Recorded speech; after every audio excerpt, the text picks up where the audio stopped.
இப்போ ஒரு மாநில நிர்வாகத்துல ஒரு முதலமைச்சர் இருக்கிறாங்க, எம்எல்ஏ இருக்கிறாங்க, மினிஸ்டர்ஸ் இருக்கிறாங்க. ஆனா இந்த உள்ளாட்சி நிர்வாகத்துல அந்த கட்டமைப்பு எப்படி இருக்கு? அதுல யார் யாரெல்லாம் இருக்கிறாங்க? அதை பத்தி கொஞ்சம் சொல்லுங்க. உள்ளாட்சி அப்படின்னு சொன்னோம்னா 3 அடுக்குகளாக சட்டத்துல பிரிச்சிருக்கிறாங்க.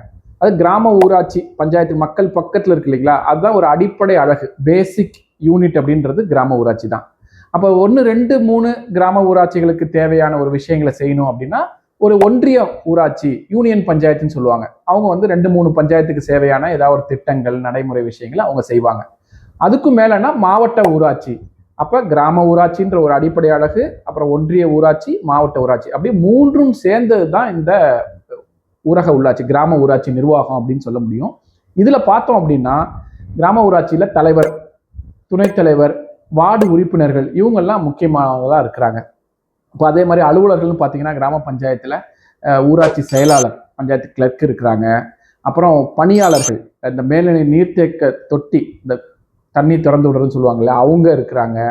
தூய்மை பணியாளர்கள் இவங்கெல்லாம் இருக்கக்கூடியது தான் இந்த ஊராட்சி நிர்வாகம். ஆனால் தேவையான போதுமான பணியாளர்கள் இருக்கிறாங்கன்னா நிச்சயமா இல்லை. நிச்சயமா ஊராட்சிக்கு இன்னும் நிறைய பணியாளர்கள் தேவைப்படுறாங்க. இந்த பணியாளர்கள் எல்லாமே வந்து ஊராட்சி அளவில் இருக்கிறாங்க.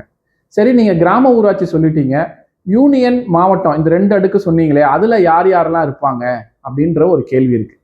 யூனியன்ல யூனியன் சேர்மன் ஒருத்தர் இருப்பாங்க, வைஸ் சேர்மன் ஒருத்தர் இருப்பாங்க, யூனியன் கவுன்சிலர்ஸ் இருப்பாங்க. அதே மாதிரி மாவட்ட பஞ்சாயத்துல மாவட்ட பஞ்சாயத்து சேர்மன், மாவட்ட பஞ்சாயத்து வைஸ் சேர்மனி, மாவட்ட பஞ்சாயத்து கவுன்சிலர்ஸ் அவங்கன்னு இருப்பாங்க. அவங்க 3 இதுலயும் வந்து அந்தந்த பொறுப்புல அந்தந்த தேர்ந்தெடுக்கப்பட்ட பிரதிநிதிகள் இருப்பாங்க. ஒரு ஊராட்சியில போய் ஒரு பஞ்சாயத்து தேர்தலில் ஓட்டு போட்டோம் அப்படின்னா 4 பேரை தேர்ந்தெடுக்கிற மாதிரி இருக்கு.